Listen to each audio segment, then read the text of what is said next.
Well, good evening, everybody. Before I introduce myself and Nancy, I am going to read a land acknowledgement. The Scarborough Library acknowledges that it is located in traditional homeland, past, present, of tribes in the Wabanaki Confederacy.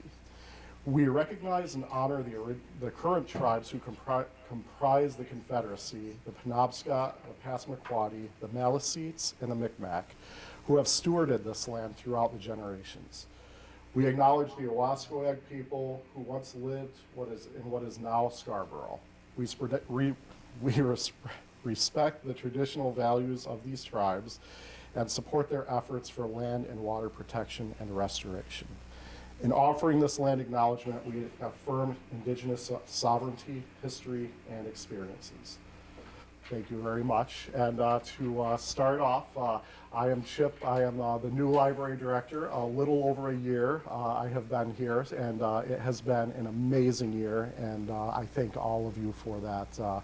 I love being your librarian, and once we are your librarian, we always are. So that leads into our first speaker. I am your second speaker. Nancy needs no introduction. Nancy will be a tough act to follow, but at the same time, I'm looking at it more as that I'm standing on the shoulders of giants. And without further ado, please put your hands together for Nancy. Oh, thank you. Thank you. It's a delight to be here for a really wonderful celebration. And I just want to warn Chip that for at least the first 5 years of his tenure, he'll still be the new librarian. It's just the way it works. We're still calling it the old library and the new library after 30-some years of new library. We're starting with a very basic screen, and there's a reason for that. That logo was created at the point that this new library reached its 25th anniversary. And we felt that it was time for us to stop using silhouettes or sketches or images of the building and turn to something that was a little more literally organic to represent our library. At this point in time, it looks a little bit like a wireless signal or a Wi-Fi signal image in the green, but the green is actually representative of a number of things. It represents leaves of books. It represents leaves of grass. The town of Scarborough was originally called Owasquag, which is the Indian word for land of much grass. So it seemed very appropriate that we respect the heritage of the grass. And there also happens to be 3 blades, and it represents the fact that our library has been in existence over 3 centuries. So there's a lot more to that than just 3 stripes. And I thought I'd share that with you, that it does truly have some significance at this point. The logo was created for us by Ian Widener, who's a Scarborough resident and had a graphic arts background. So we're very pleased to continue to use that at this point in time. So this is the building that we're familiar with today. And I say building with some air quotes around it, because a library is much more, as most of you in the room and on our Zoom call recognize. It's not just a building. It represents collections. It's housing collections that are constantly churning. It represents, in our case, we're very fortunate, very highly skilled and trained personnel. It represents a community resource for us, and our library staff keeps those resources up to date, from not only our collection, but our community directory, which is a resource that we actually publish here. We're a cultural center. We provide wonderful programs to the community. And we're accessible. We try to keep that in mind as we add new collections, as we change our furniture around. It really needs to be available and accessible for people with any mobility or need. But it's also accessible in the sense that this is where the magic happens, and something that I've always just found phenomenal. The public library is free. You can walk in here and walk out with thousands of dollars of resources, and we trust you. And usually you bring them back. And we also put enormous investment into online resources now, so it's not just about the print material, but the accessibility extends in so many different ways. So I just wanted to be sure that as we look at a picture of a building, we see it as something more than just a brick facade in this case. I'm going to do a little review of some of the history of the library. Those of you who attended Linda's program as our part 1 of our series got a wonderful review of the library and the history of Scarborough and how the eras intermingled. But I wanted to be sure you had some background on the library as sort of a baseline for what we're talking about this evening. So this is the original library building on Black Point Road in 1900 at the point it was built. It was designed by Frederick Thompson, who was a very well-known architect in the area. Any of you who have been to the Regency Hotel bar, you may have seen a fireplace there. That's going to be showing up in our picture soon. Very similar style.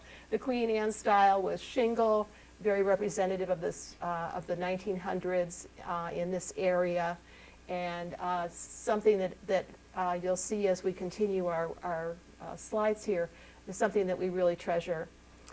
The original lighting in the building was oil lamps, and we still have one of the original oil lamps hanging on the wall in the middle of the building. So if you look up a bit on one of the brick piers, you'll see that oil lamp. It has all the original parts in it still. We also heated that building with a fireplace and then ultimately oil. But it was a beautiful, small treasure that the members of the community felt was important to our community.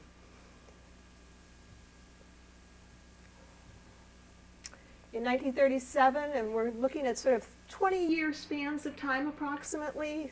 In this case, because of the picture, I'll say 30-year spans of time. An addition was built, and that became known as later on it became known as the fiction room. It was primarily stacks, beautifully custom-built wood, once again, and very much in keeping with the shingle style of the original building. And then in 1953, a second addition was added, and at that point it became as we're looking at it, the right hand would have been the fiction room, the left hand would have become the non-fiction room. And then the center was for all other things, including the circulation desk and what was known at that point, the limited children's services. But you'll notice the change in the color of the building at that point too. And then in 1976, there was an addition added that tied all three pieces together across the back. Sadly, that was very affordable, but built out of concrete block. So the aesthetic changed immediately upon the addition of that, but it was space that was desperately needed, and it was very functional, and it was kept as open as possible to be able to transition as services needs changed. So to the left of that picture, you'll see a little awning. That actually became the new primary entrance, and that's where our accessibility kind of fell short. We unfortunately had a split level entry. You either had to go down for the meetings or up for the main part of the library, including all the children's services. So when people entered the building, there was always a challenge. And the parking that you see there beside the building, that was it. 3 spaces. We were very fortunate to be next door to the Congregational Church, and they were always very gracious to us to let us park along their driveway and in their parking lot if we had larger programs. But we had more staff than 3 cars, so there was always a challenge in where we were going to park. Also, it wasn't a very walker-friendly space because that's Black Point Road, a very busy highway. So in terms of what we think now about walkability, although in the early days people certainly did walk more along Black Point Road, in that era of 1976 it was pretty scary to do so. And I can tell you that because part of my origination story is that when I first started working for the library in 1977, I did not own a car. And I rented a very inexpensive apartment in South Portland, and I took the bus into Portland, was transferred at the curtain shop, and took a highway bus down Route 1 and got off at Black Point Road and walked the 1.5 miles. This sounds like, and I walked uphill both ways to school. I walked the 1.5 miles down to the library. So I had a very intimate experience about what it's like to walk along Black Point Road on a regular basis. I was new to town, and I would occasionally have people stop and offer me a ride, but I was a city girl, and I wasn't going to take those rides from people I didn't know. So I did finally get a car. So before winter, I certainly had a car, but I had to park there too.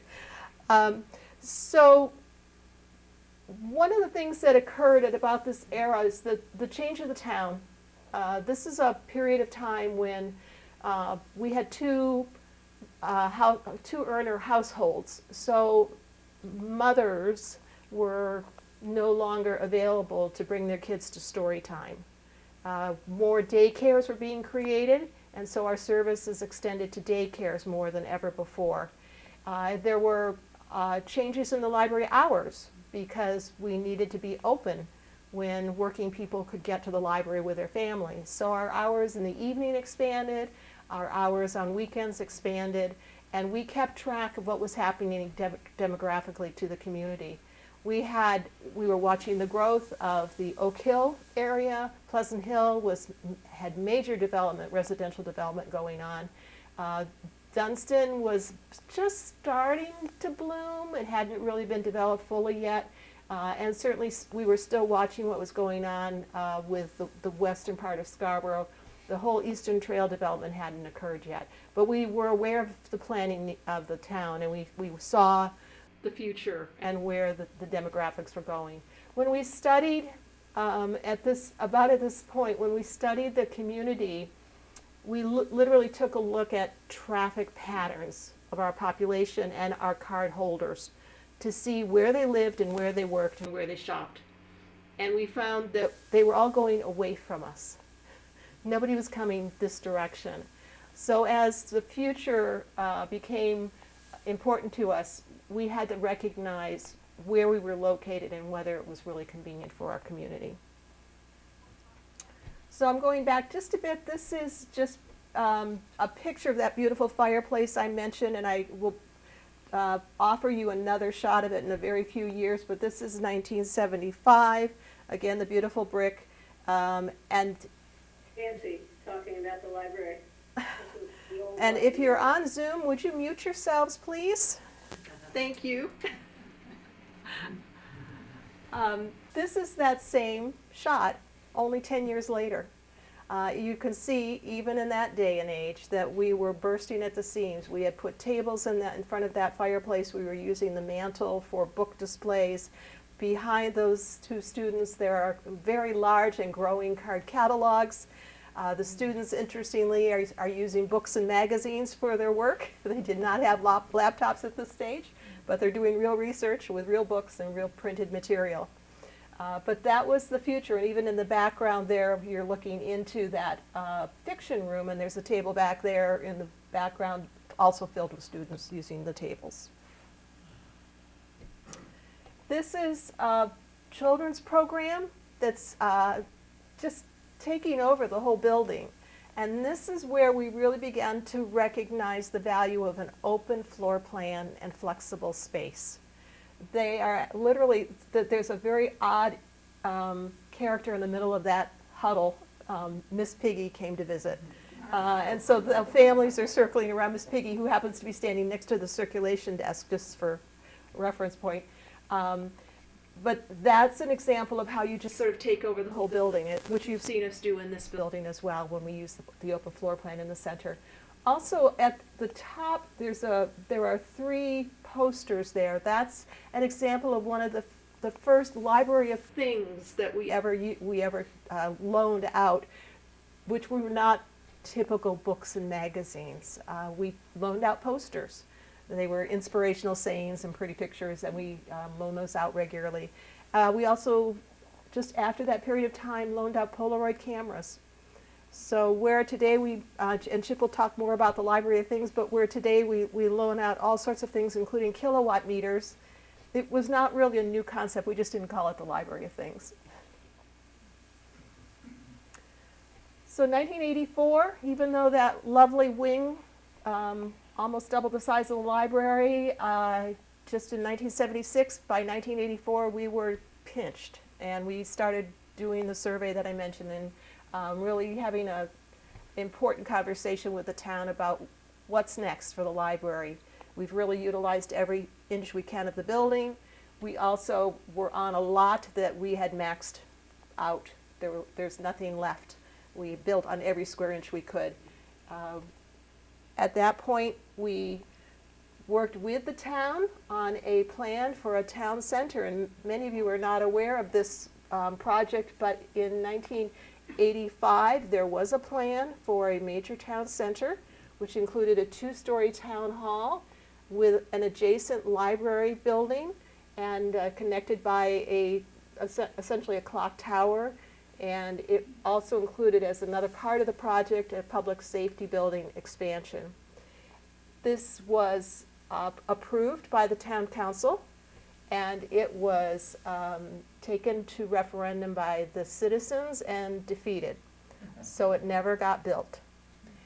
But it did give us an opportunity to work together with the town in a way that we had not previously had an opportunity to do. And it also made sure that we focused on the relationship of the library with the town. If we were going to be building a building with the town, first of all, they needed to know how we were going to pay for it, and also how we were running our operation. We are a nonprofit corporation, and at that time, the town worked with us to develop standards and a memorandum of understanding that lays out how the library will manage its operations, how we will submit our budgets to the town.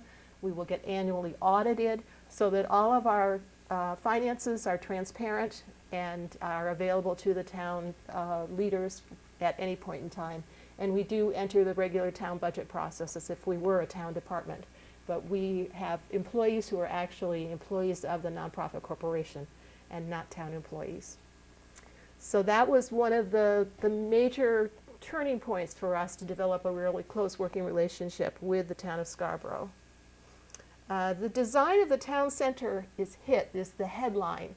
And that is because the design itself was apparently inappropriate for New England. And the architects were chastised very bluntly at the public hearing. And this is a lesson learned. One of the reasons it was declared inappropriate was because of the color of the cardboard they built the model out of. It was kind of pinkish, and it looked very southwestern. And the architect apologized that they should have probably put some red paint on their cardboard, but they didn't take the time to do so. So it's interesting how even a simple model can turn the tide. So we still had an issue we needed to address, and that was space. So we began working with Portland Design Team to create a plan for a library building. The town of Scarborough ultimately allowed us to use the parcel that was going to be used for that town center where we are today. So just imagine that much building on this parcel. We know what it looks like with our library, but it would have been a very significant building with all those essentially three sections of building on this parcel. So as you're looking at this picture, I'm going to point out to you the design of the architecture itself. We've got the pitched roof in the center. We've got the 2 flat wings on either side. We've got the decorative 3 windows in the pitched roof. We've got the little gingerbread trim in the pitch of the pointy roof. We've got the brick fireplace coming up out of the chimney line. So watch what happens when we build a new library. We honor the architecture every way we possibly can. I am very proud that the architects came up with this design. We've got the pitched roof with the flat roofs around it. We've got the little gingerbread trim over the staff entrance and the little shed that we have out in the parking lot. We have the 3-window motif throughout the building. We've brought in the brick from the fireplace, and you'll see inside the building also we've honored with the brick throughout the building. It's shingle, as the original library was. It's gray, very New England gray. So we did a lot to try to be sure the town folks knew we were listening. And we actually agreed.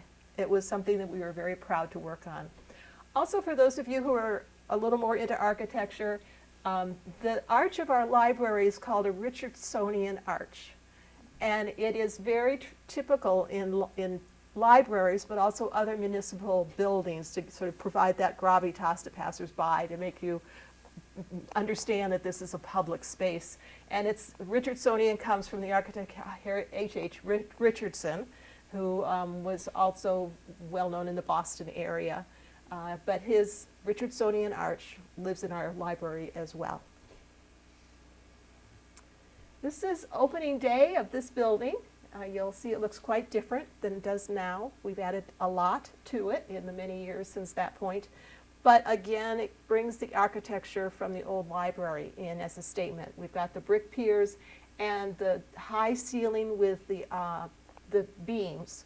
The open wood beams are very in keeping with the old library style. Now those beams, much as our open floor plan, those beams are fake. Next time you go out into the building, you'll look at these another way. Those are actually steel beams. They are clad with wood, and the trough that's created with the I-beam and the wood is where are the cables and the internet and the wiring and all the stuff that keeps us wired goes, so that we're not tripping over it. We are on a slab in this building, so we can't excavate, but we did plan for technology, and our slab is actually built with a grid of conduit in it already. So as our services change or our furniture changes, theoretically, we ought to be able to find an outlet fairly close, even if there's not a wall. This is particularly evident if you walk through the stack area, and on the adult side, you'll see occasionally there's a brass floor plate in a funny place under a stack somewhere. That's an example of where our grid is popping available for something else that gets plugged in. So accessibility, I mentioned our split level in the old building. Accessibility was not only something that we really believed in, but it also became law. The Americans with Disabilities Act became law for all public buildings, and it was something that we wanted to include, but also obviously needed to include. When we did our study for our new building, we did a number of focus groups, and we did a focus group with young adults, and they had 3 requests in the new building. One of them was for a window seat, one of them was for robots, and one of them was for handicap accessibility. And I've always been very proud of our young people that they cared enough to think that through.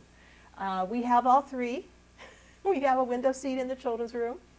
We have robots, and you can play with them sometime if you check with Tom. Sorry about that. And we obviously have accessibility in various ways. The accessibility extends beyond just a parking spot and automatic doors. We do have vision aids, so if people have a hard time reading, we've got things that we can offer you to read print with. We have complimentary walker and wheelchair if mobility is a problem and you are getting a little weary here at the library, we can offer you that. We have outreach programs, so we can get to you at your home if you can't come to the library. And I think our ultimate accessibility was probably during COVID, when we found a way to share our services with everyone, regardless of whether they could get into a building or not. We kept it accessible. We also try, as we're bringing in new technology or new services or new collections, we try to be sure we have some way of you taking advantage of that. So an early example was when we first added our VHS tapes. How many remember what those are? We actually had a VHS player that you could check out. We have e-readers you can check out. We have anything that will accommodate you using our collection. We'll try to be sure we have that for you, to be sure there's no blockage in terms of your access to our collection.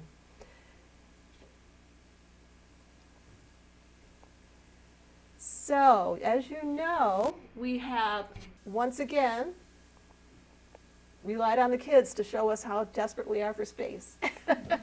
This is another very large program, and we took over the whole center of the library and exceeded that. I'm sure there's a fire marshal rolling somewhere as a result of that picture.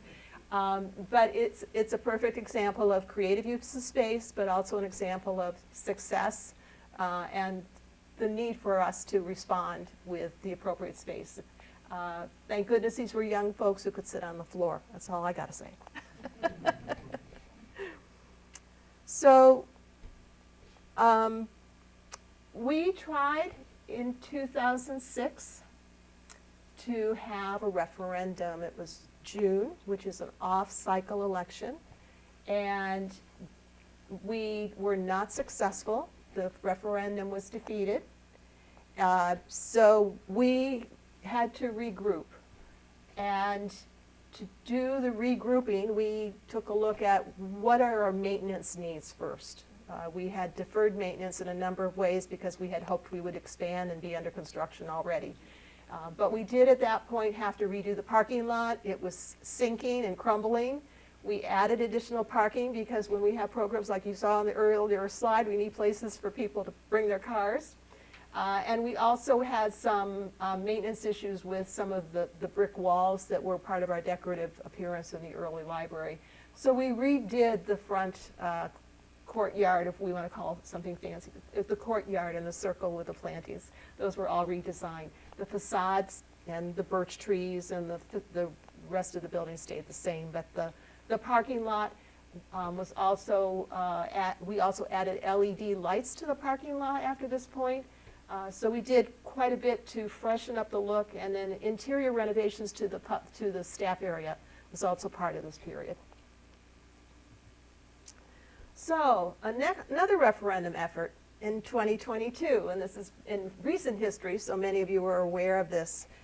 We did launch a capital campaign in anticipation of an expansion project.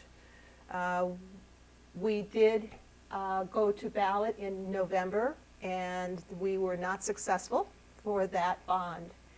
And we still understand the needs of the community, much as, you know, from the very basic early days when we realized that architecture is in Portland, we realized that in this community we have to work together for all the facilities, that a very large community growth is pushing on all of us.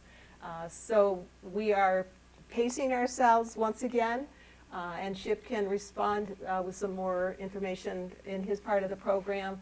But this was the image of that earlier 2022 referendum, where again we kept the facade, the brick, but tried to expand the building in a way that was suggestive of our earlier architecture. So it's going to be continued, and this book is an early book called Time and Change, and I just thought it was kind of fitting for the journey that we've been on in terms of our facilities and our services. And this book is going to be featured in a couple of the upcoming slides. This is our early days. All of the books were imprinted or embossed with as much as you would if you had a notary. All of the books had that seal on a page somewhere, secreted. It's usually always the same page. What page was it? I can't remember what page. Every library was a little different. It was often like a 13 or 21, and I don't remember what we used in Scarborough. But this book is quite unusual. This was our catalog, and I had not run into a book catalog until I got into graduate school in Philadelphia and realized that the Free Library of Philadelphia was still publishing book catalogs instead of card catalogs. So this was the first time I realized that small libraries were also doing this. It's not recommended. If you go to the 1878 book on how to be a good librarian, they say don't do published catalogs because they're always out of date. So use cards. But this was the libraries. It's about, I think, 12 pages long, and it has where to find the books and all of the titles and the authors of the books that we had here at the Scarborough Public Library. So that is, I think, one of the treasures that I have run across. And I did at one time go into the collection and see if any of the books still exist. And there were about 10 that I was able to find. Because what we call the call number, we call it the Dewey Decimal number or the fiction number, the call numbers were different in that day and age, so the way they're organized is somewhat different. But I find that fascinating. Now, early in publishing, books are, well, I think they still are in many cases, they're printed on a great big sheet of paper, a quarto, and they fold them up. And oops, when they're folded, they are all put together and then they're chopped and bound. Some of the books at the turn of the century didn't quite hit the chopping block. So a letter opener was not only for opening your letters, but there were also page cutters. So this is an example, and that was from the book that I showed you earlier. That was one of the books that apparently nobody was reading because it had never been cut open. So I found that fun. But that's an uncut page, and many times it was just a matter of sitting and cutting open the pages or doing what was called priming a book. And that was in early type binding eras. You literally put both bindings down and you pressed, and then you put a few pages down and then you pressed until the whole thing was pressed, and that was to keep it from breaking.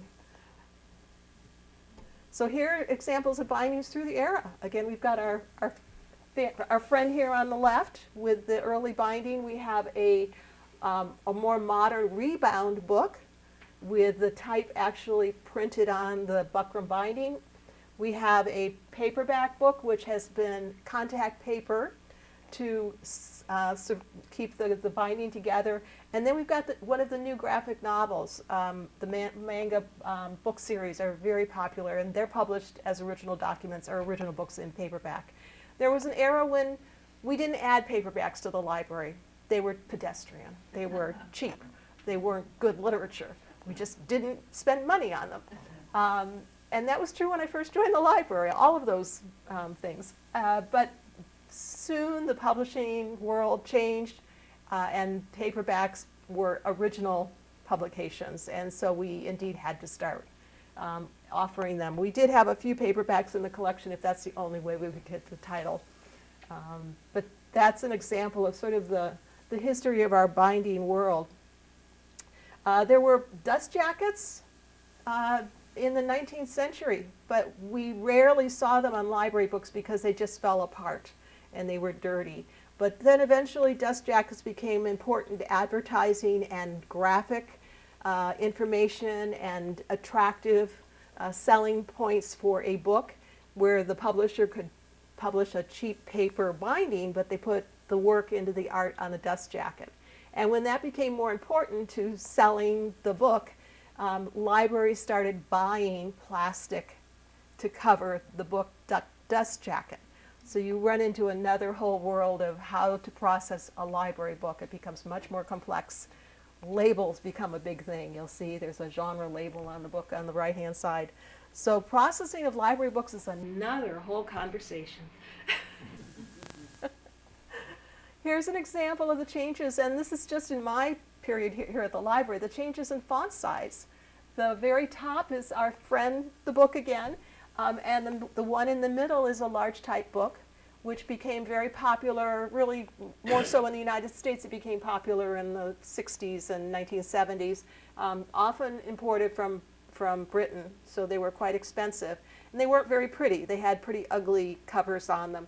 But gradually the publishing industry understood that there is an aging population who's buying this stuff. So they started publishing large type books with the beautiful dust jackets that a regular type book would have. And large print has become a very big industry now.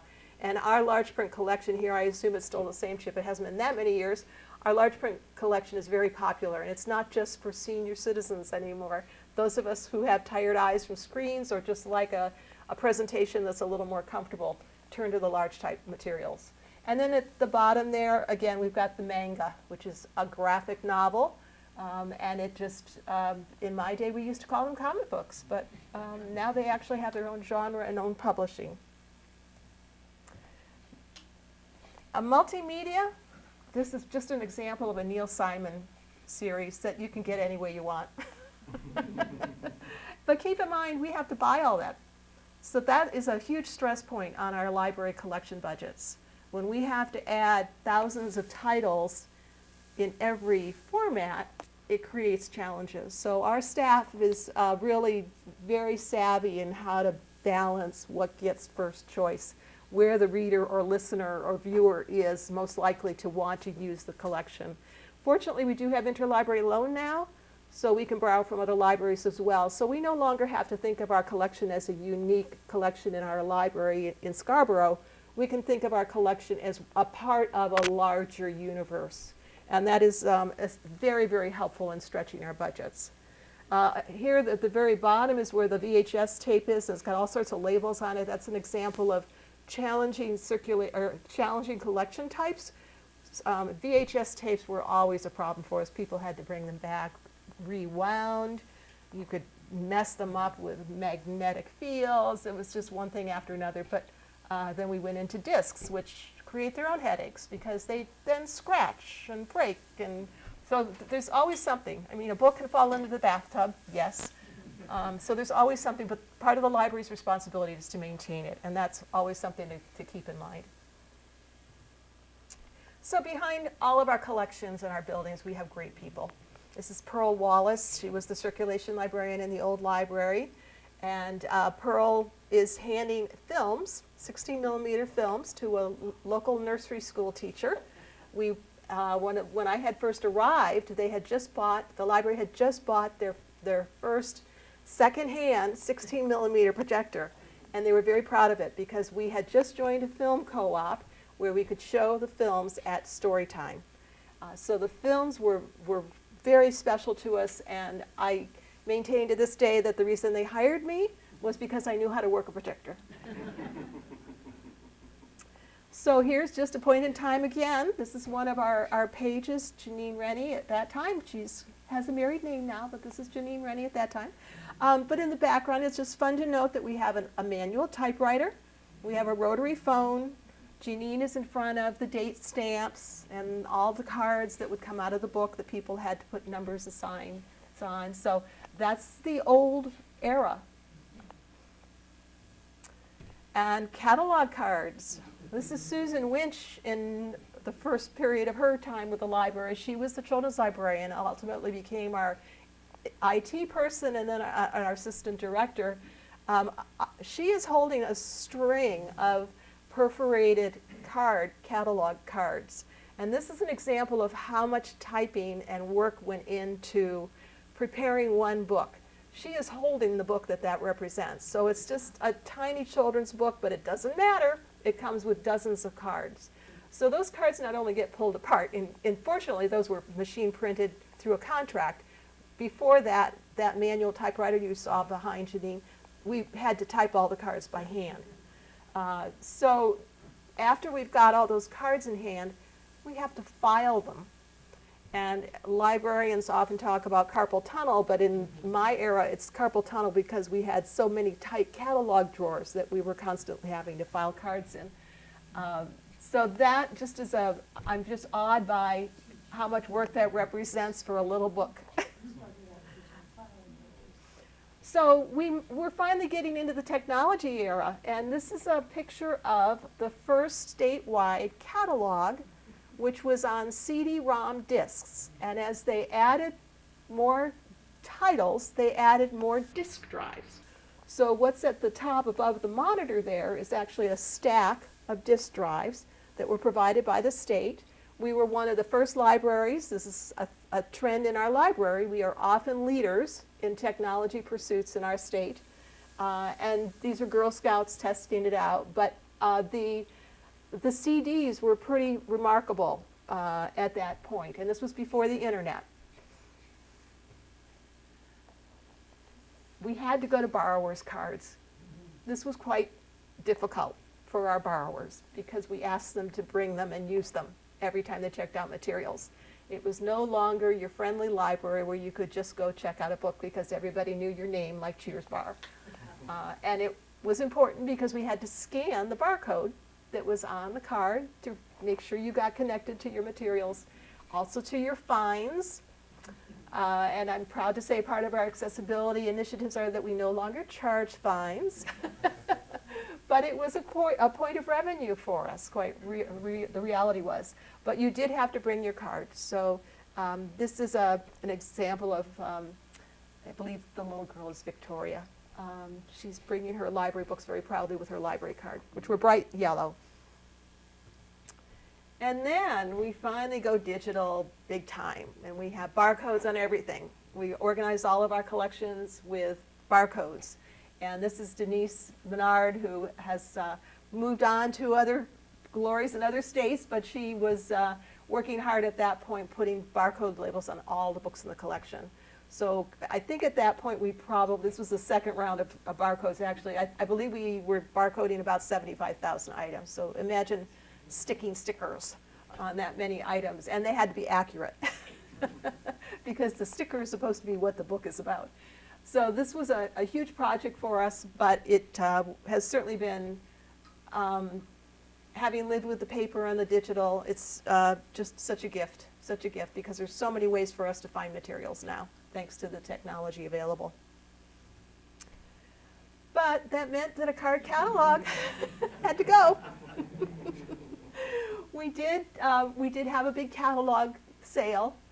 We marketed them in all sorts of ways, you know, a toolkit, you can put your jewelry in them. We tried to divvy them up fairly because there were some that were older than the others, and some had nice wood and some had bad wood.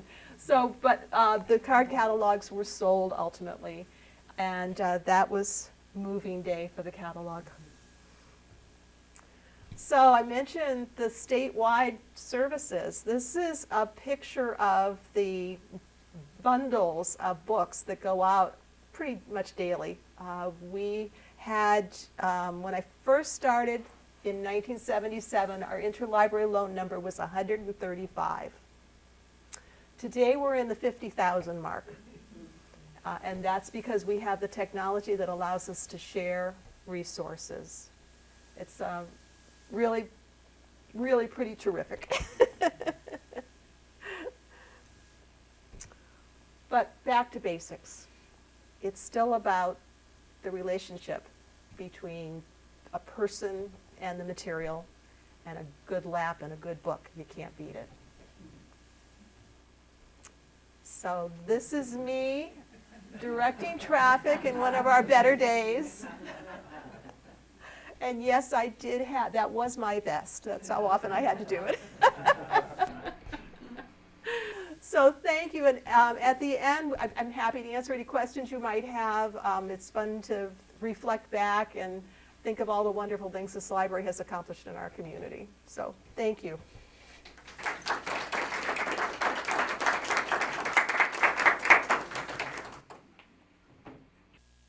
So, yeah, this is pictured here is what I consider kind of your quintessential modern American library, and it's huge.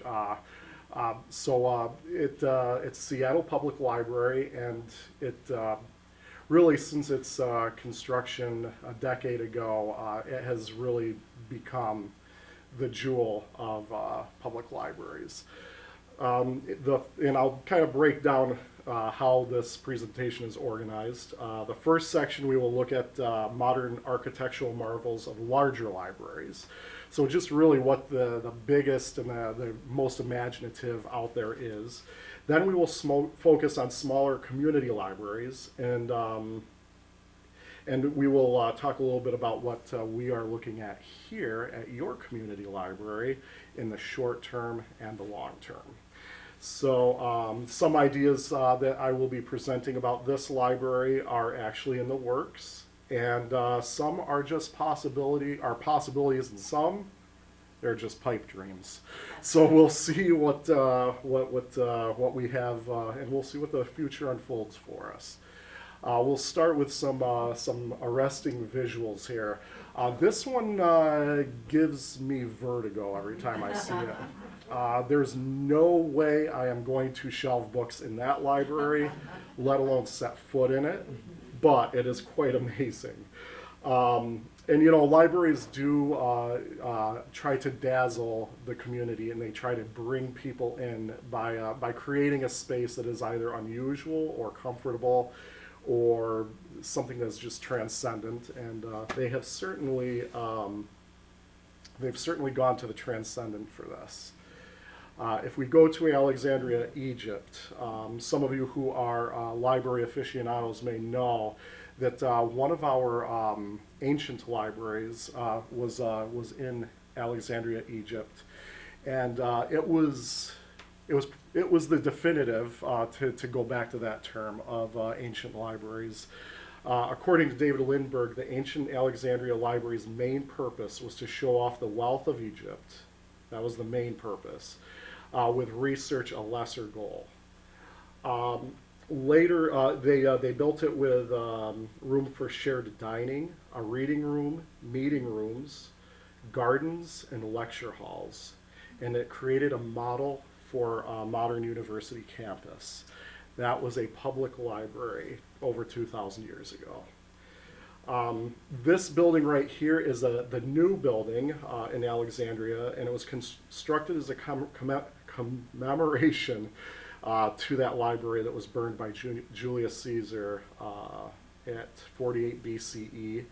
And in that fire, 40,000 scrolls were burned. So a lot of our intellectual history was lost. Pretty tragic. And and I will pause for a moment to say that you may hear me referencing the name Ellen. Ellen is one of our board members, Ellen Detlefson. You can raise your hands so they know who you are. Ellen has worked with me and has furnished many of these photographs to help inspire me forward, and has been a treasure trove of information. So this is Ellen, and thank you, Ellen. And here's a library in Stuttgart city in Germany. If you look a little closely, and I'm going to move over here, you can see all of these stairs going all the way around. It's and if you even though he's a Dutch artist, it makes you think of M.C. Escher. Of course, these stairways don't bend your mind and go to interdimensional, strange places, but it is quite amazing that they, the way that references back to kind of a Northern European intellectualism. And I also love the clean 90-degree angles in this. And I will talk a little bit about why I like 90-degree angles in the libraries in a little bit. This is a 360-degree angle. This is Vancouver, British Columbia. Another one that Ellen made me aware of. And this was designed and inspired by the Colosseum. And quite a stunning visual. And what's also interesting, which I will get to you a little later on, is there's also a marketplace inside of there. So it's not just a library, it's actually an indoor marketplace. And I do have a photograph of that, also courtesy of Ellen. And then Washington, D.C. Now this is an interesting looking one, and it's controversial because it looks nothing like the classical architecture of our federal buildings. It clashes quite a bit with the rest of Washington, D.C.'s architecture. Might be kind of an interesting statement, too, you know. And again, what I like, I do tend to like a lot of glass, but what I do like, again, are the 90-degree angles. It's kind of nice. And Smith College has another very fascinating and beautiful take on a building expansion. And I'll walk over to this one because I'll point a few things out.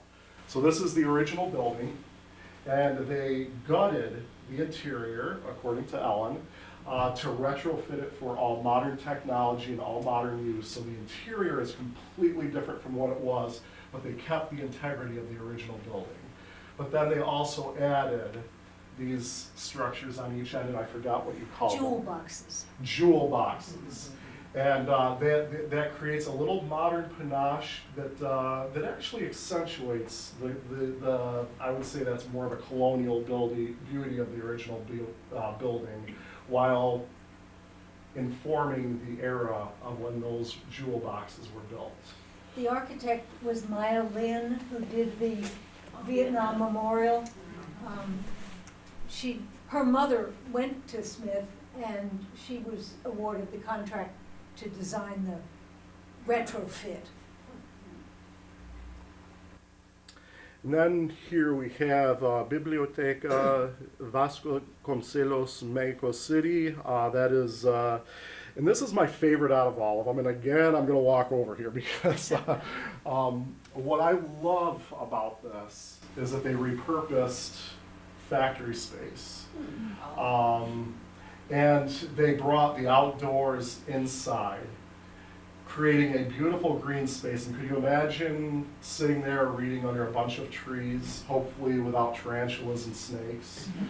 But you know that what this does for me is that it embodies what we're all trying to do with more modern architectures. We're trying to make it more agreeable to our environment, a little less impactful on our environment. And in fact, this one, I would say, has to be carbon negative as opposed to carbon neutral.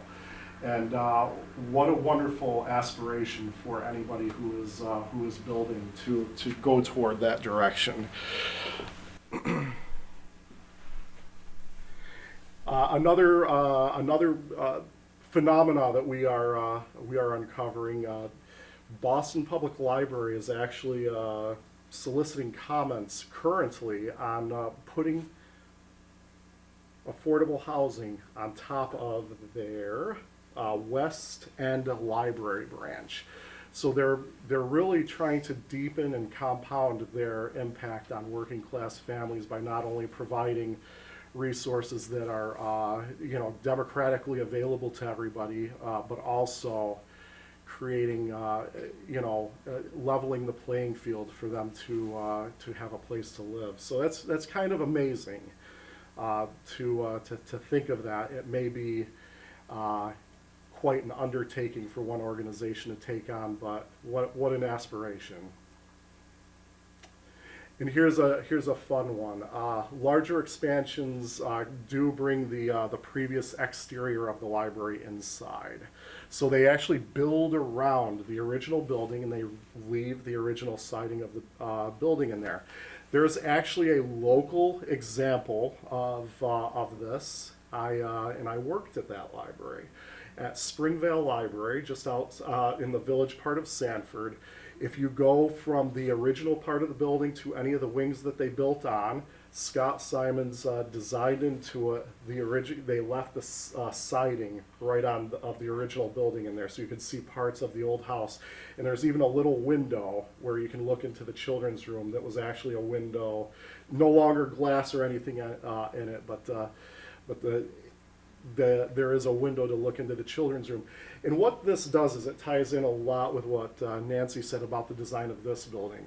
A library becomes very iconic of its to its community. The three lights that we have, the three little windows we have over this building, is very, very much designed after the Black Point building here. And so as we go forward, think of iconography and how this building does have just a little, it has kind of etched its way into your psyche, I am sure.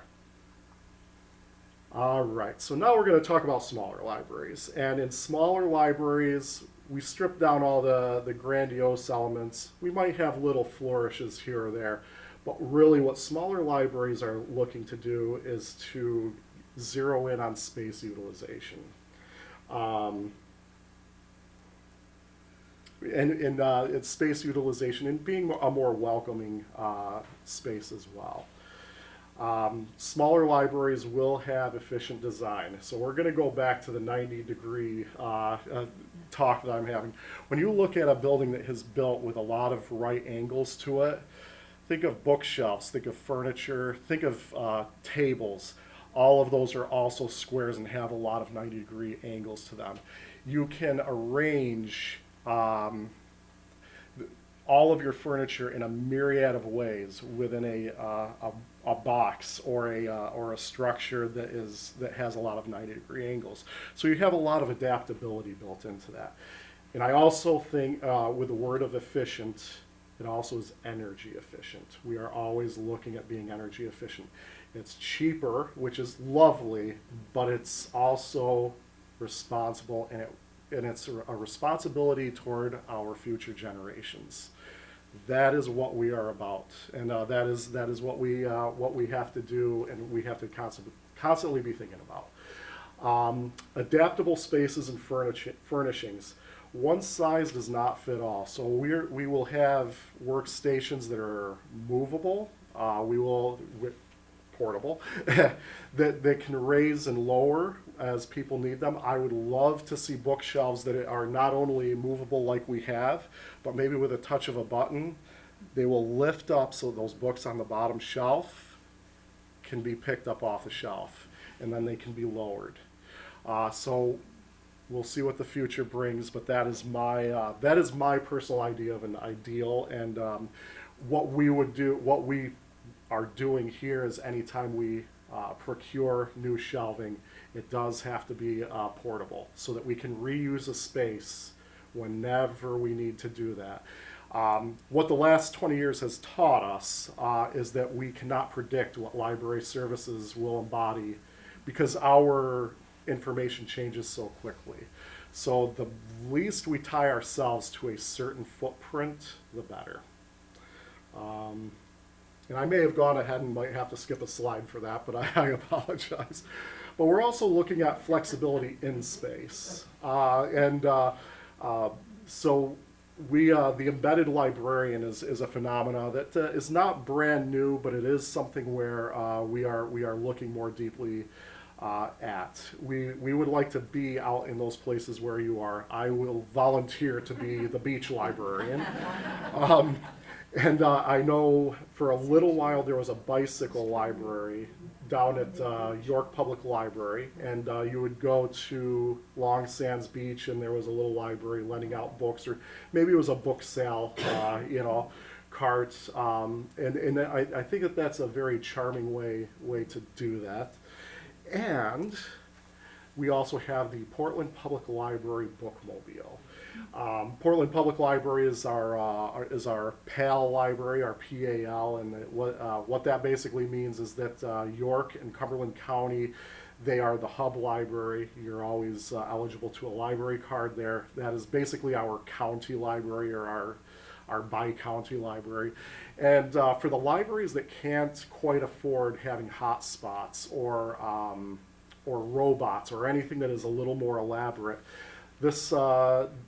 each library can book this mobile to go to their location different periods throughout the summer, and those extra resources are available to their public. So embedded libraries, we're definitely planning on going beyond these walls while also being inside them. And you will often see Elsa going to Piper Shores and to numerous other locations. We have Catherine and Megan delivering books to various people who can't make it into the library for whatever reason. And Deanna is often at the schools and the daycares. So we're already doing that. We're going to do a lot more of that, and we're going to be more imaginative about that. So that is the future. And yes, gadgets at the library and the library of things. As I said before, how we consume information is diversifying, but it is not replacing the traditional formats. So I'll get into that a little bit more, but we are diversifying how we gather our information. Here's my prediction. So wearable technologies, I'm wearing a watch right now. Ebooks will become smarter. They will automatically link to either our glasses, our hats, or maybe something on our shirt. And it will project the text of that book onto a surface in front of us, whether it be a wall, a blank sheet of paper, the back of a folder, or if it does not detect a surface, it will queue up your preferred Bluetooth device and it will switch over to an audiobook. So basically ebooks and audiobooks will merge as one format. That's just a prediction. I'm throwing that out there. And the coolest thing about this prediction I have is that these ebooks will automatically adjust font to whatever your vision requirements are. It will do a scan of what your eye structure is. It will increase the font. It will decrease the font. It will sharpen the font. It will change the color of the font in relation to the surface and how you see colors. And I think they will be able to do that in not too long of a time. But that's just my crazy, my crazy thinking there. And yes, the big question, but really, will the printed book vanish? It will not. If anything, libraries, if the printed book becomes less and less in demand, libraries will purchase that less printed item. It'll be much more expensive, and you'll have to come to the library to check it out. It's very much like it was back in the, when libraries were first founded. Books were the cost of a week's wages. If we stop printing them, that may be that again. So you come to the library and you borrow the printed book, or you just get the cheap e-book. The irony is, e-books are more expensive for libraries than they are for you, and we can go down that rabbit hole, but we don't need to. But yes, so the printed book will not vanish, and I have a little bit of proof going forward. We'll get to that. Why I don't think it will vanish right away. One possibility is if publishers completely decide to not print books anymore, libraries will. We will get the rights from the publisher, and we will have an ad hoc printing press. Maybe not us, but Portland Public Library will, or one of your academic libraries. And I stole that idea from one of my former Pitt professors, Christinger Tomer, and he foresaw that as a possibility if print were actually to diminish. So now we're on to our library. Let's get local here. All right, Library of Things. We currently lend e-bikes sometimes with the partnership of the Maine Bicycle Coalition. We lend tablets, we lend memory kits, we lend VCRs and DVD players. And we even have birding kits, which personally was a wonderful thing for me a number of years ago when I couldn't quite afford a $200 pair of binoculars, so I borrowed one from the library given by the Audubon Society, and eventually I was like, this is worth me buying, so I bought it. So that some of the amazing, that's why we have a Library of Things. What may be coming soon? GoPro cameras for our citizen science partnership with the Nonesuch River Project, tools, smart glasses, cookware, and the Library of Things will continue to broaden as we imagine more things that people would like to borrow. And yeah, so suggestions are always welcome. And having a full workforce is an emerging challenge nationwide. Thankfully, we haven't seen much of this in the library field. A lot of people leave those jobs and they're like, I always wanted to work in a library. We're not going to count on that, but that may very well be how it is that people will continue to want to just work at libraries.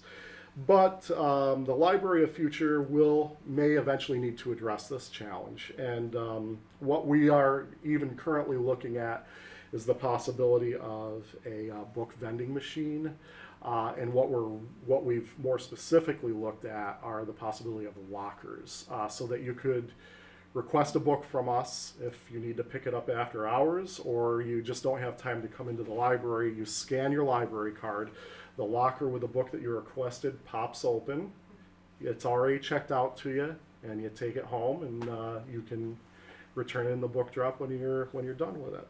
So we're trying to imagine ways of opening up access as time goes along and as space permits. And I didn't put a space in there. Partnerships and access. Okay, yes. So that is a public health vending machine. And I'll talk a little bit first about partnerships.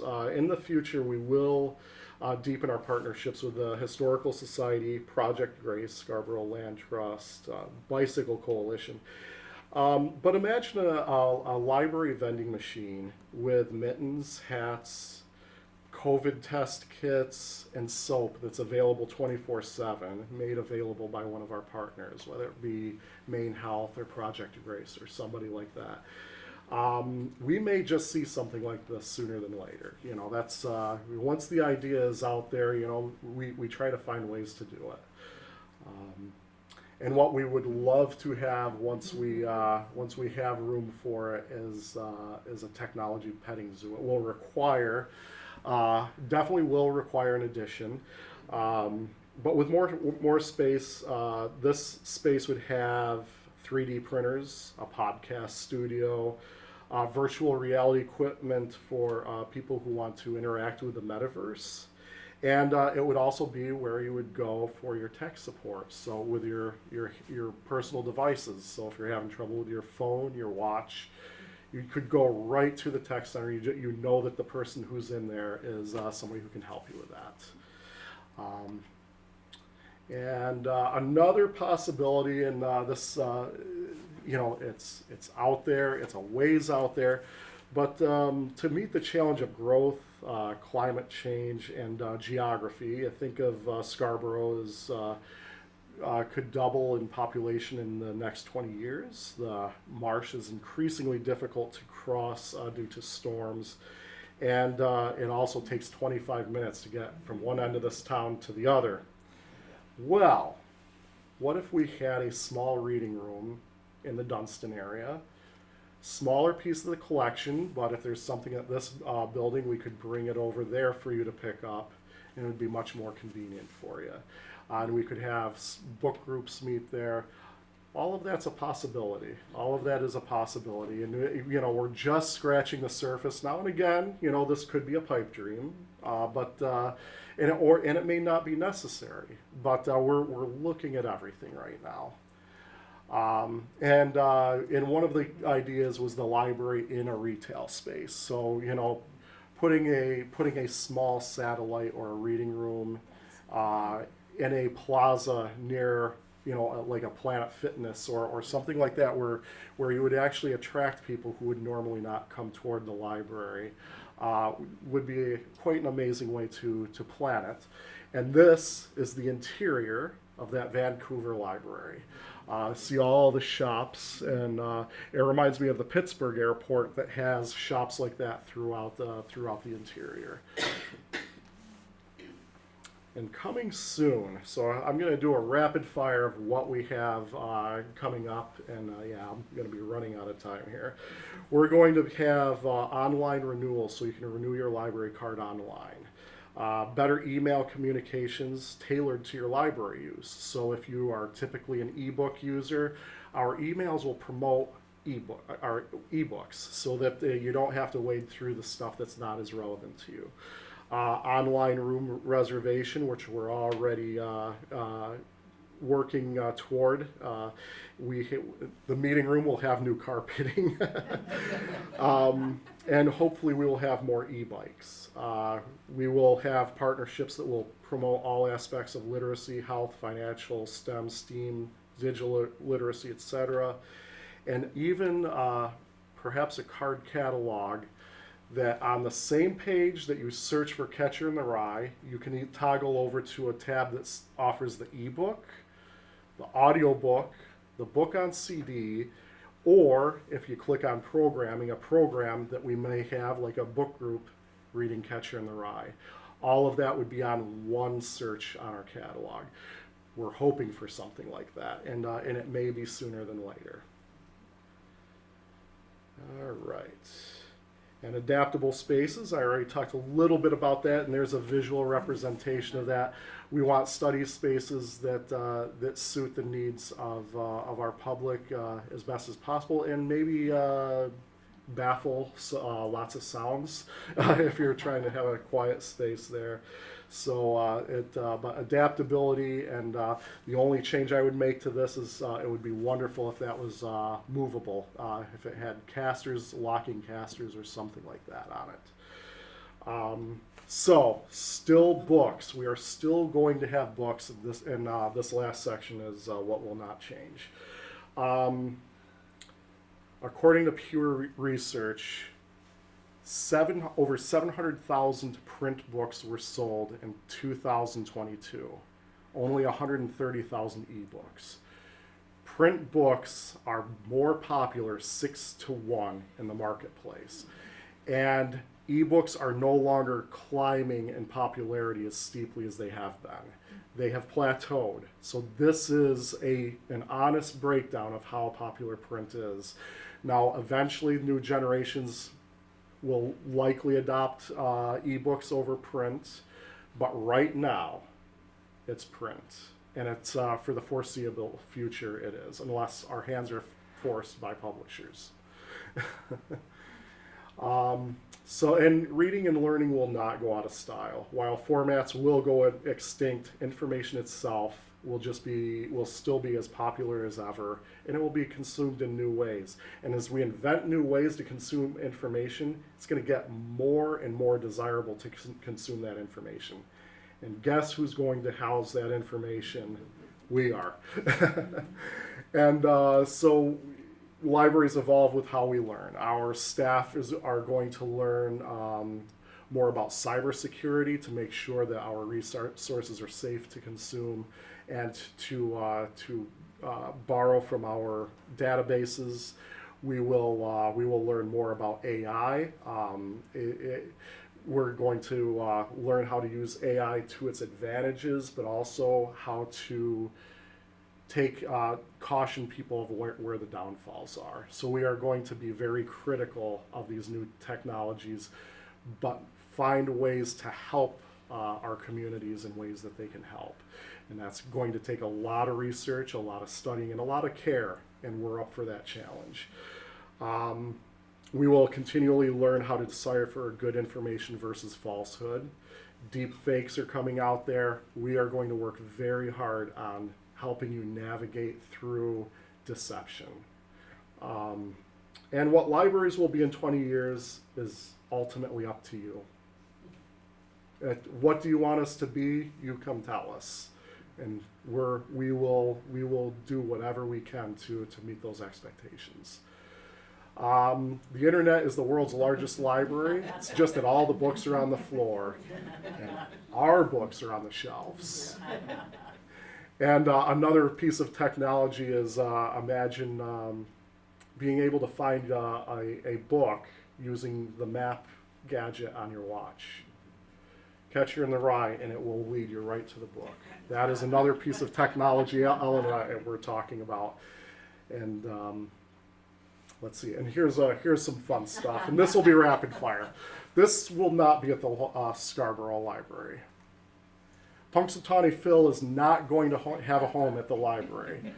He does, however, have a home at the library in Punxsutawney, Pennsylvania. And my wife and I had the pleasure of seeing his family huddled there when we went out there for Groundhog Day. And thank you, Ellen, for this picture. I couldn't find my pictures of him. We will not have a swimming pool. As popular as that may or may not be in this town. The Carnegie libraries, the castle-style Carnegie libraries had things like swimming pools, boxing rings, all kinds of interesting stuff that you would not normally associate with libraries. This particular library is in Pennsylvania. It is John Fetterman, Senator Fetterman's hometown, and this was in the basement of that library. That's the pool today. And it is now a part of an athletic club separate from the library, but is still underneath the library. We also will not have boats, even though they're really cool. The way that small space is nicely arranged may be a model for how I do my office. And but one thing is we will always be about community. Whether we host cooking classes as pictured for health and financial literacy, or have places to park your devices and enjoy the atmosphere, the library will be a place where you can simply be or have an opportunity to connect with your neighbors. The American neighborhood is alive and well, but it's inside of your library. As we value common interests greater than mere living proximity, our neighborhoods will be our library. So thank you so much. No matter the task, we will always serve, and we're here to make a place for you. Thank you so much.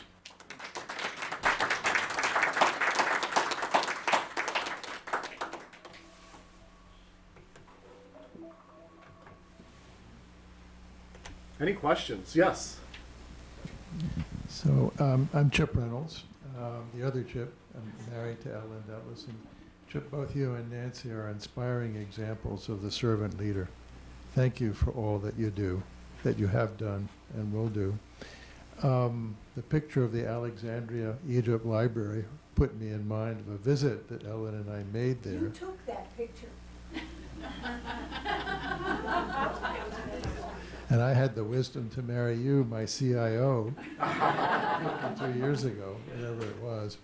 At any rate, the point that I want to make there is that the library, with all of its changing forms, the core ethic is one of service. The core ethic is one of service.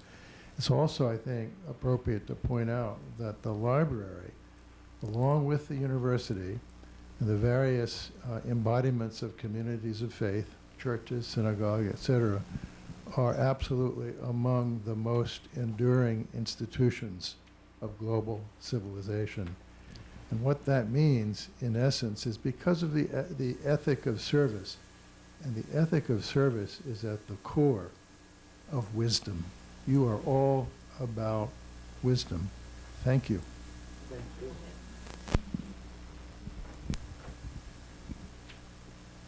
Any questions or comments? So, and all the new things that the Scarborough Library, we have like a cocktail lounge? Or That'll be my office. Yes, yes. I hope to be tenured at that point, and yeah. Chip, there was one question from our online Wonderful. audience.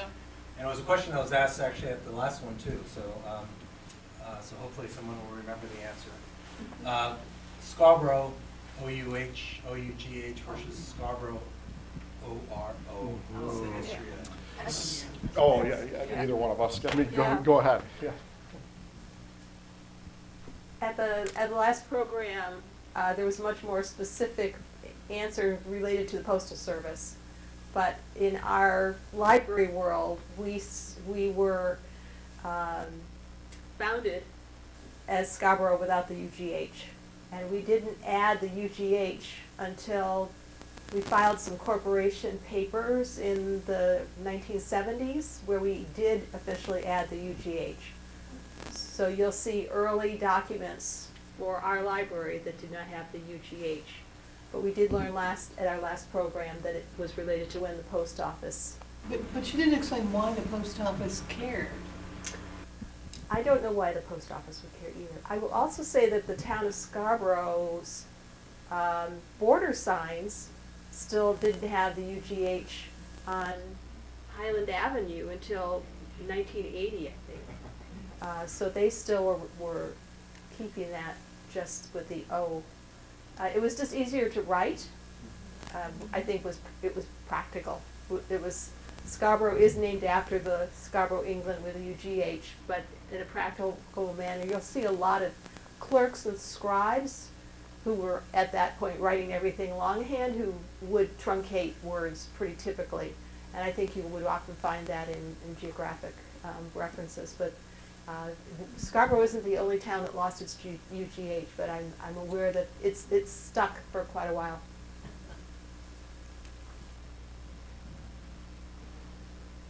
Do you remember what year the card catalog was sold as a toolbox? Nope, but I can look it up. It was here, so it had to be after 1990. I'm guessing it was probably 94, 95, but I'd have to look to be sure. We hung on to it for quite a while. We were struggling to let it go. And I'll cheat and say that there's a second catalog for most libraries called a shelf list. And the shelf list is another set of, in our case, cards in order by the way a book is on the shelf. So it's a separate catalog. You're not looking it up by subject or author or title. You could literally take the tray to the shelf and do inventory because card by card matched the way it was on the shelf. That was later. We didn't get rid of that for a while, and that was partly me. I was so sad.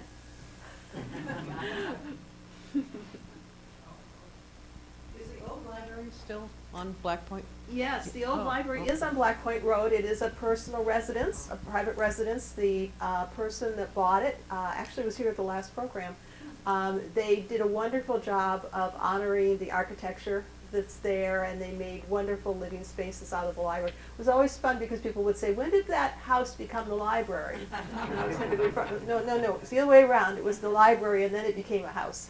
So it's the same person that bought it from the Library Corporation, and they've done a wonderful job of renovating it over time. So yes, you will be able to see the library building next to the Congregational Church on Black Point Road.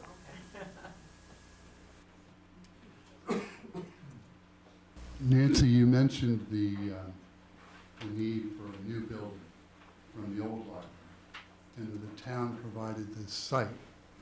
But tell us the story, how did you raise the funds? Who did it? When did they do it? And how much did the building cost? 1.2 million. I just happen to know that. We had an agreement with the town that the town council agreed to fund $600,000 of the $1.2 million project, and the other $600,000 was to be paid by fundraising from the Board of Trustees and private fundraising. However, the tax increment financing district model became popular, and it's very complicated, so don't ask me to explain it, but essentially there's a amount of revenue that's received through taxes that the town can separate out, so it's not charged through another model. That funding that can be held within the town can be used to pay off debt. And so there was a tax increment financing district that included Oak Hill, not coincidentally the parcel that the library was sitting on. So that money from the tax increment financing district became available to help pay off the debt. As a result, the library trustees breathed a sigh of relief and said, "We're not able to raise that much money anyway, so thank you." And that was the end of that capital campaign, essentially, is when the bond was paid off through the tax increment financing district. It's a little complicated, but that's the way it went. You all said that you did demographic research before you built the present library that we're in. Are you doing that sort of research right now?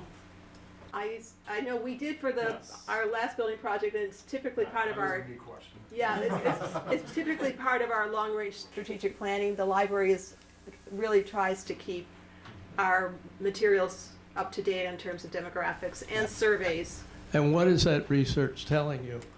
So we are, right now, we're looking at the different quadrants of Scarborough, and we're seeing that the vast majority of our patrons live in West Scarborough on the other side of the marsh. So we're getting some really good geographic data. We are, right now, print publications are far outstripping ebook borrowing as far as our lending goes. We're also, we average more than one library card per household in the town. So we have, I won't even include youth cards, we have over 9,000 adult library cards issued to people, and there are 8,600, 8,800 households in Scarborough. So we average more than one adult card per household. So that's what we have gathered so far that we are working toward to build our narrative. I want to point out that statistics in the library world are kind of awkward because you may have a household that uses one person's card. So you may have 10 people in a 10-person household ultimately using the library, but they're using one card. So it's a little hard for us to understand who our library users actually are. So it's always challenging. And also people can come in and use we don't check your card at the door. So we have people using our library every day, and we don't know who they are, quite literally. We may be able to count them on our little door counter, but we don't know who they are. So we have to get very creative in how we measure library use. You had a question, Brent? Did you have a question? Yes. I can, No, go. I can make you hear me without that. Oh, it doesn't. He's right behind you. Either way. From a very practical standpoint, what I was thinking with your very interesting presentation, places other than just one building that incorporate libraries.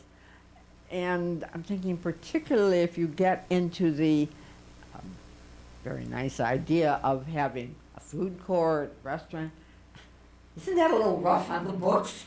Yeah, How do you yeah. deal with that?